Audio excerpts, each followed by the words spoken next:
Welcome to the National Briefing.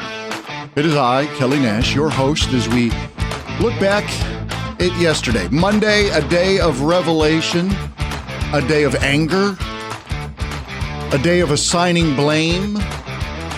I got two stories I'm compressing into one because they both fit that kind of criteria that I'm looking for. I start with the lighthearted, although he does not feel lighthearted.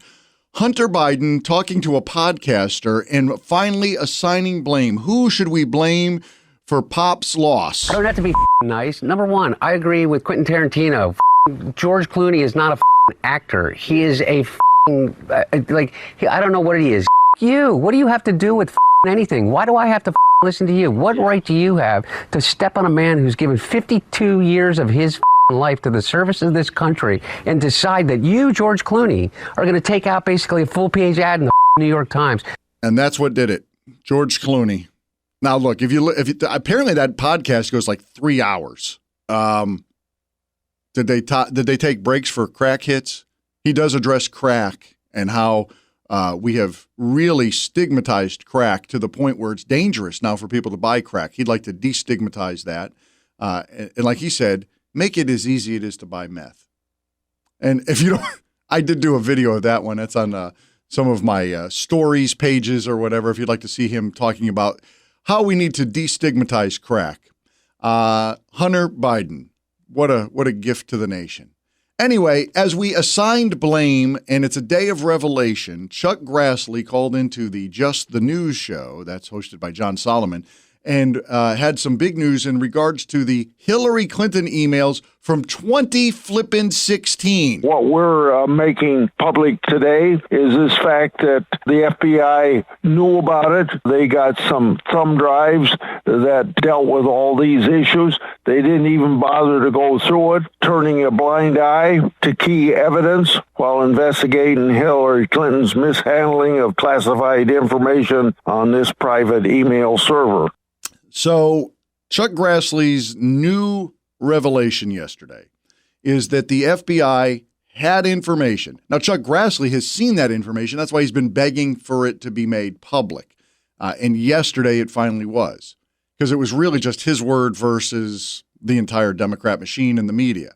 Hillary Clinton had, not only as the former Secretary of State, have a private server in her home that is unprotected, meaning anybody could basically hack into that thing. A 13-year-old kid down the street could do it.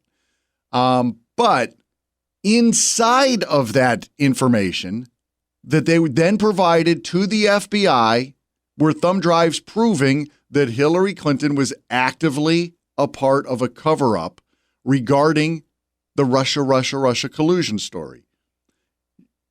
This is one of the most infuriating stories ever. My goal is not to infuriate you. My goal is to just reveal truth and then let the cards fall where they will. But even if you're a Democrat, there are Democrats who love this country. I understand that you'd like to govern it more liberally, but I'll never understand why you'd want to sabotage your own country. When you listen to some of the mottos that the Democrats have come up with recently, one of them is we've got to protect democracy. This whole thing and look, if you just go back to the Tulsi Gabbard records that were released on Friday, in the Oval Office, we've got James Clapper, John Brennan, we've got Susan Rice, John Kerry, Andrew McCabe. These are Loretta Lynch. These are some of the names that we would remember from that era. They're all in the Oval Office with Barack Obama. And they made a decision December 9th, 2016. We're going to concoct a story that Donald Trump is a compromised individual, that Russia has infiltrated our elections. At December 8th, they had already decided that's not a possibility. But then they met with Obama in the Oval Office and they changed their story. Now Chuck Grassley is saying that if you go back even earlier, during the campaign, Hillary Clinton is putting out false information. She is guilty. She is guilty along with Barack Obama. She is guilty with James Clapper, John Brennan, Susan Rice, John Kerry, Loretta Lynch, Andrew McCabe. They all are working together in a conspiracy to create a false narrative that Donald Trump, or let's take Donald Trump because I know he's a controversial figure to some of you. Well, whoever the duly elected president was in fact a compromised individual. That is the threat to democracy. You know, they talk about how much they love the peaceful transfer of power. Oh my gosh, it is one of the most respected things on earth. I'm not saying it's not, but what I'm saying is that while you're crying about January 6th, 2020, in December of 2016, leading into January 2017's inauguration, you are actively working to bring down this president. You don't want the peaceful transfer. What you are hoping for is some sort of insurrection where they could say, well, look, this guy's Putin's guy. We know Russia's our enemy. If they actively work to get this guy elected, there must be some reason.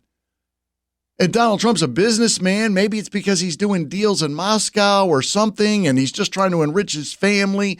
And all of it was a lie. They had already investigated that, and they found nothing there. And then they put the lie out in a coordinated attack. And this is one of the greatest scandals in American history, and it just seems to be floating under the water. Like nobody's really bringing. I know Fox News is going to sing about it, and people on conservative news talk radio. But this needs to be part of the actual conversations at your summer barbecues. This needs to be happening with mom and dad on the phone or whoever you're talking to. This is epic what happened, and it needs to be known so that it can never happen again. Now, I'm very interested.